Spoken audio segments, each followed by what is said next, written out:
Army headquarters and make a case for why we need to make sure every personnel and every unit is vital and stays here in our area. Now, I want to thank representatives from the Army headquarters for being here. Thank you, Lieutenant Colonel. I really believe that it's important when we have major decisions that you personally have an opportunity to see what we have to offer here, and that you have an opportunity to listen to us and to hear our ideas as well as our concerns. So thank you for being here. You know, we are very proud of this installation. It has come a long ways from when my father did his basic training here back in the 1950s, and it's neat to be able to picture him graduating from right here, perhaps. As you know, the Fort Leonard Wood of 2013 is a thriving and prosperous installation that has evolved from a small basic training post 70 years ago to a premier Army Center of Excellence that trains between 80 to 90,000 soldiers each year. As you know, the Maneuver Support Center for Excellence now takes care of, trains, and educates and develops doctrine and capabilities for TRADOC. Fort Leonard Wood is home to 3 major Army schools: the Chemical, Biological, Radiation, Nuclear School, the Engineer School, and the Military Police School. Is also home to the 4th Maneuver Enhancement Brigade with its 2 engineer battalions and a military police battalion, which are FORCECOM, Forces Command Operational Units. Additionally, Fort Wood is home to 3 gender-integrated initial military training brigades, home of one of only 5 reception stations in the Army, and the largest non-commissioned officers academy in the Army. So it goes without saying that the fort is a proven, valued Army investment. However, we're here tonight to discuss the future of the Army and proposals to reduce the force strength here at Fort Leonard Wood. As we all know, the Army is in the process of deciding how it will restructure the Army based on cuts the Army in strength as we draw down from Afghanistan. The Army's proposed plan would impact Fort Leonard Wood with a reduction of up to 3,900 soldiers and Army civilians. The Army's primary focus in downsizing is to reduce the number of brigade combat teams across the Army. However, Fort Wood is not home to any BCTs. Therefore, I have concerns that the proposed force reduction at the fort will be the loss of the 4th MEB with its engineer and military police battalions. The 3,900 manpower spaces from these units and in support of these units would then be used to provide part of the expanded engineering and military police capabilities for other BCTs. In BRAC 2005, the Army made a conscious effort to co-station Army schools and related operational units. The Army did this right here with the Maneuver Support Center of Excellence at Fort Leonard Wood with the stand-up of the 4th MEB with its engineer and military police units at Fort Leonard Wood. The Army understood that such co-stationing of FORCECOM operational units and TRADOC school elements could have significant benefits to Army readiness and soldier family welfare. Army readiness is benefited since many FORCECOM soldiers and leaders returning from the fight can be reassigned as subject matter experts to assist in the collection, analysis, and dissemination of lessons learned from operational units, refinement of doctrine and techniques, and identification of operational needs.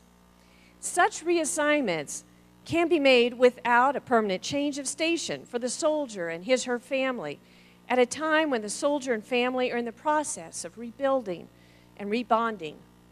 Likewise, school faculty members can be reassigned to a FORCECOM unit without a change of station and bring their expertise in lessons learned and doctrine development with them to the operational unit. As you know, this co-stationing has been a major success. The co-stationing of TRADOC schools and FORCECOM maneuver elements allows many soldiers and leaders and their families to remain for a longer term without the adverse impact on their careers or the value of the Army.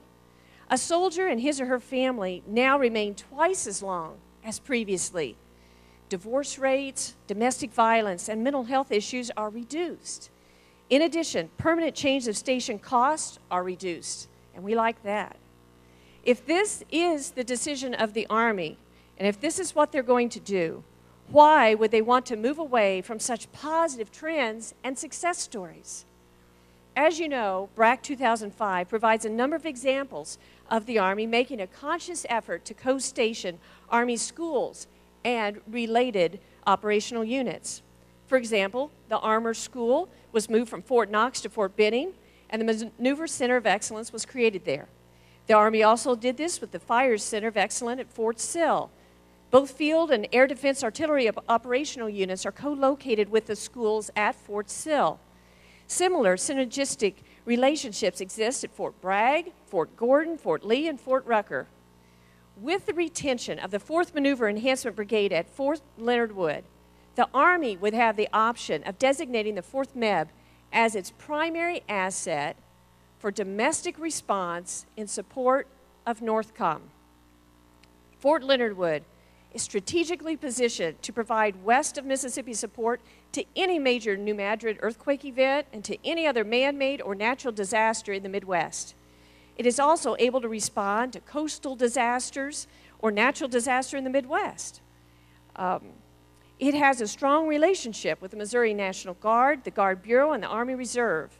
The Maneuver Support of Excellence and its 3 schools are the Army's proponents for protection and consequence management, which are vital to homeland defense and civil support. The designation of the 4th MEB for domestic support that allows the BCTs to be in primary support of other combatant commanders. Also emerging is the need to hunt down and neutralize stockpiled weapons of mass destruction. The chemical, biological, radiological, and nuclear school, military police, explosive ordnance disposal, and engineer organizations are already organized and well-positioned at Fort Leonard Wood to maintain a high level of technical readiness for this mission. It is easy to see why the Army should allocate needed engineer and military police resources for the BCTs from other engineer and military police units in the force rather than from the 4th MEB and its units at Fort Leonard Wood. The proposed force reductions at Fort Leonard Wood would end this success story for engineers and military police. Again, if the Army is going to go down this path, what sound reasoning is behind such a proposed move? We would offer that every mission and every personnel serving at Fort Leonard Wood is vital to our national security and our community. It shows in the pride of our community. Some people say there's a hesitation to move to Fort Leonard Wood when initially assigned. However, we know that once people get here, they fall in love with the area. There are thousands of examples of retirees and veterans who have stayed or moved back to the area after their service. The area has a number of top-rated services for retirees and veterans that make Fort Leonard Wood an ideal retirement location. The support of the community is second to none. Over 2,300 letters and emails were sent to the Army in support of Fort Leonard Wood.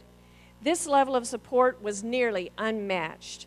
We would be here all night if we individually mentioned the list of individuals and community organizations that support the fort. Some of them will soon speak and present additional compelling evidence to show you how valuable Fort Leonard Wood is to our region, our state, and our nation. I want to thank them for all their tremendous advocacy they conduct on a daily basis here. We want you to know that the proposed force reductions at Fort Leonard Wood disproportionately impact Pulaski County and the other counties neighboring Fort Leonard Wood. The programmatic environmental assessment for this action identified the socioeconomic impact as significant, the highest value the study could assign. The impact would be devastating to the local community, with a loss of 41% of the Fort Leonard Wood permanent party. It would be even more devastating than the study identified, since the study itself used an inflated population number, 23% greater than actual for Pulaski County. As one example, our neighboring county to the west, Laclede County, would be dramatically affected with an expected loss of 1,265 in population and a reduction of 626 jobs. If the engineer and military police maneuver spaces could be taken from other locations, the devastating impact on Pulaski County could be avoided, and the synergy of co-station schools and related operational units could be retained.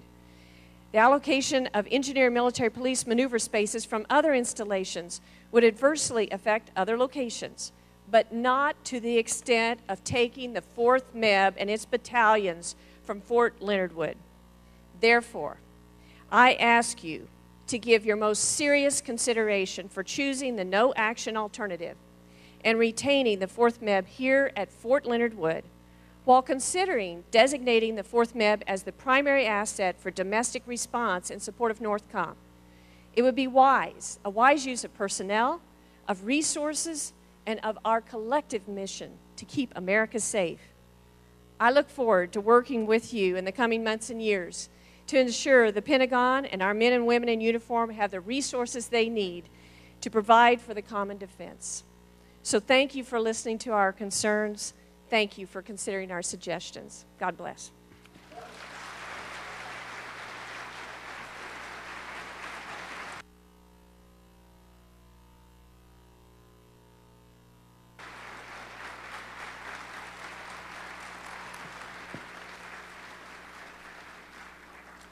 Thank you, Congresswoman Hartzler. A very strong message. Thank you very much.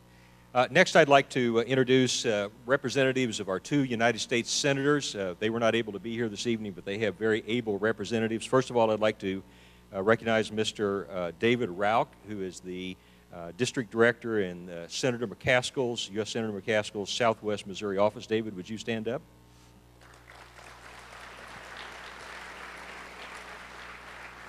We also have Mr. Derek Coates, who is the State Director for Senator Roy Blunt's office, and also Stacy Burks, who is the field representative. We appreciate Senator McCaskill's interest and Senator Blunt's interest, and particularly in sending all the representatives here this evening. Next, my order of business is to recognize some officials who are awfully important to us because they're recognized by the Secretary of the Army as civilian aides to the Secretary of the Army. Please help me in recognizing Mr. Larry Sexton, civilian aide to the Secretary of the Army, and also Mr. Keith Pritchard, civilian aide to the Secretary of the Army, and his wife Barb is here this evening.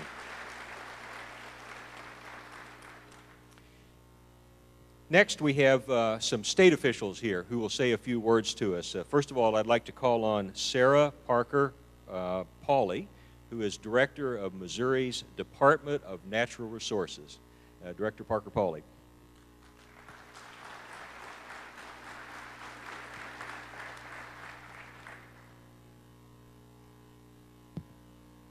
Well, good evening, everyone. General Inch, Colonel Riley, and Lieutenant Colonel Tilson, it's a pleasure for me to be here before you this evening, not only as the Director of the Missouri Department of Natural Resources, but also as someone who has roots both in Pulaski and Texas counties, and so this area is very near and dear to my heart personally. DNR is the state cabinet level agency responsible for promoting and regulating environmental quality in the state of Missouri, as well as fostering the state's energy policy and administration of the state's world-class park system. This region, as you know, has remarkable natural assets, such as large tracts of forest land, clear Ozark streams, good access to recreational areas, and a solid environmental track record. DNR has a long history of working successfully with the Army at Fort Leonard Wood and the communities that surround and support the installation to safeguard the environment and ensure that citizens and the Army alike can enjoy all the natural beauty and bounty our state and the region have to offer. DNR and the Army have worked effectively together, particularly during the 1995 base realignment closure of the BRAC process, and as a result of which the Army's presence at Fort Leonard Wood increased dramatically. We stand ready to continue the work with the Army and the communities of the region as a partner to ensure the quality of the environment in the region is sustained and as the Army considers realignments that may affect the region and this installation.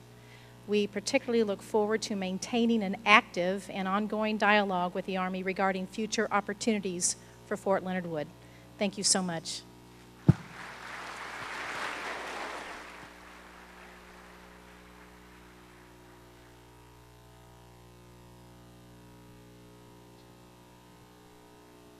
Our next speaker is also from the state government. We're very proud to have here this evening Mr. Jason Hall, who's Deputy Director of Missouri's Department of Economic Development. Jason?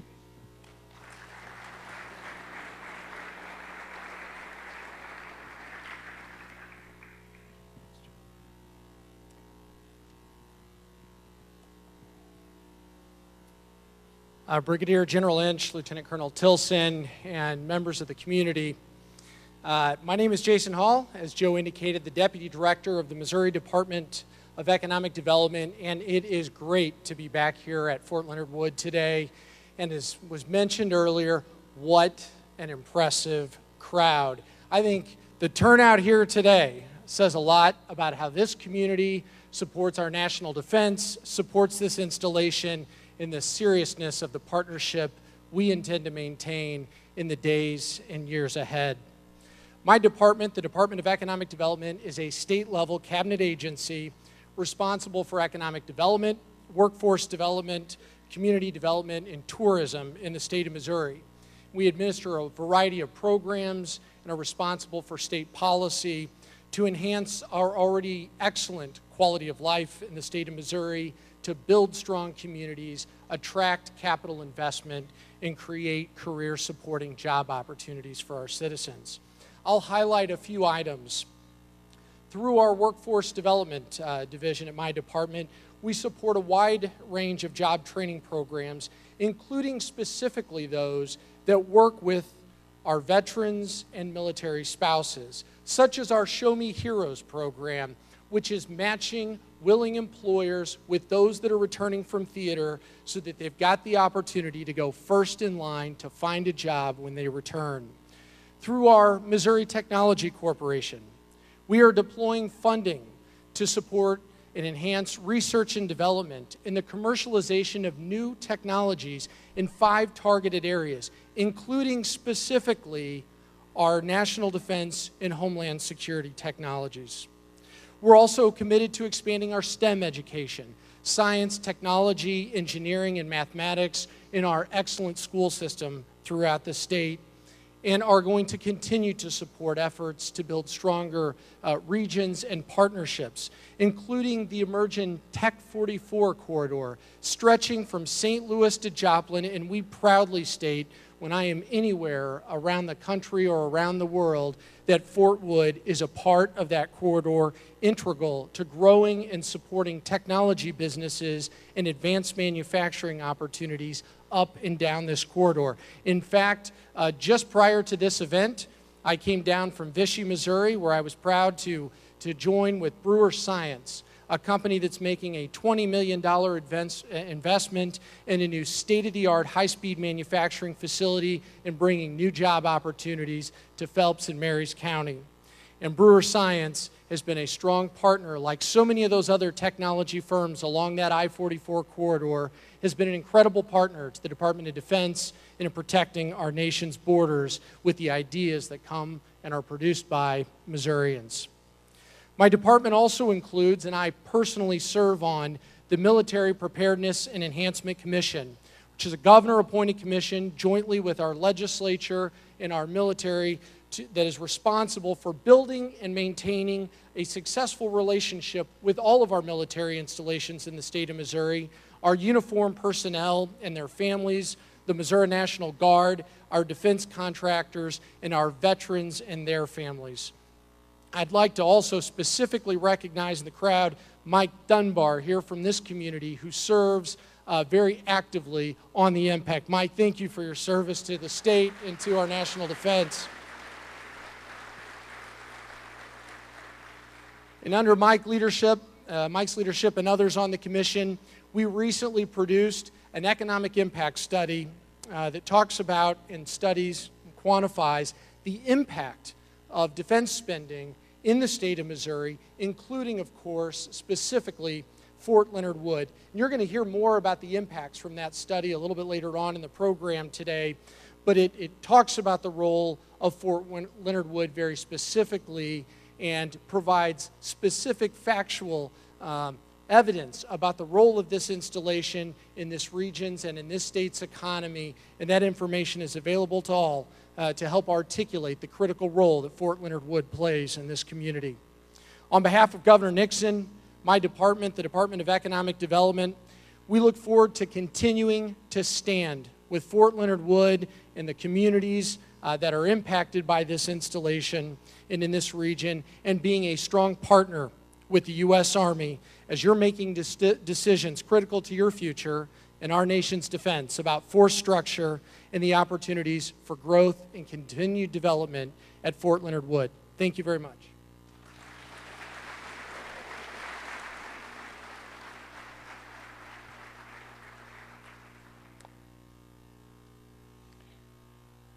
Thank you, Jason. We have all sorts of partners in the room here this evening. You've heard from a number of them and seen the recognitions, and we'll have more of the story later on. Some of our strongest partners are from our schools, higher education and our local school districts, and you'll hear a bit more here shortly. But I'd like to, at this time, recognize some leaders from our higher education community who are here with us. Really significant that we would have so many of them. First of all, I want to recognize Mr. Tim Wolf, President of the University of Missouri System. Mr. Wolf. Dr. Cheryl Schrader, who is the Chancellor of the Missouri University of Science and Technology, MS&T, or for some of us, it's still UMR. Bob Schwartz, Dr. Bob Schwartz, who is the University of Missouri System Chief of Staff, no stranger to us, I might add. And Dr. Mike Nichols, who's Vice President for Research and Economic Development of the University of Missouri. Ladies and gentlemen, we have all the leadership of our state's 4 campuses of the University of Missouri here. Just absolutely wonderful that we would have them with us. We also want to recognize representatives of colleges and universities that work with Fort Leonard Wood on educational and technological issues on a daily basis, providing world-class educations to our soldiers and members of their families and our community. And quite frankly, I'm really surprised that we have so many of them here this evening. I can't identify all of them, but if your institution is called, please stand up as a group and let's recognize them. Let's hold our applause until we get to the end. First of all, from Lincoln University in Missouri in Jefferson City, Major General retired John Havens, who is our former Adjutant General from Missouri. Ozarks Technical College, President Hal Higdon. Drury University, Raylene Ziegler. Columbia College, Mike Siegel. Webster University, Aaron Williams. Park University, Natalie Brech. Central Texas College Director Amy Randolph-Chemis. East Central College Director Christina Ayers. If you are all in the room here this evening, let's give them a big round of applause.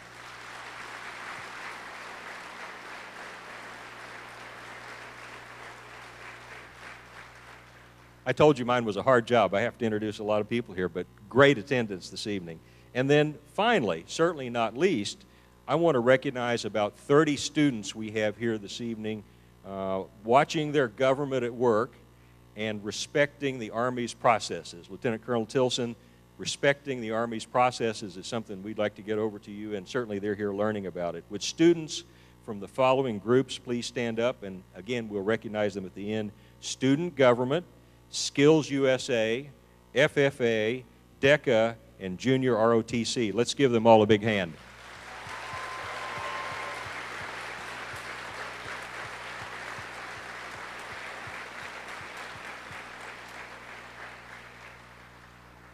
Our country's in good hands, no doubt.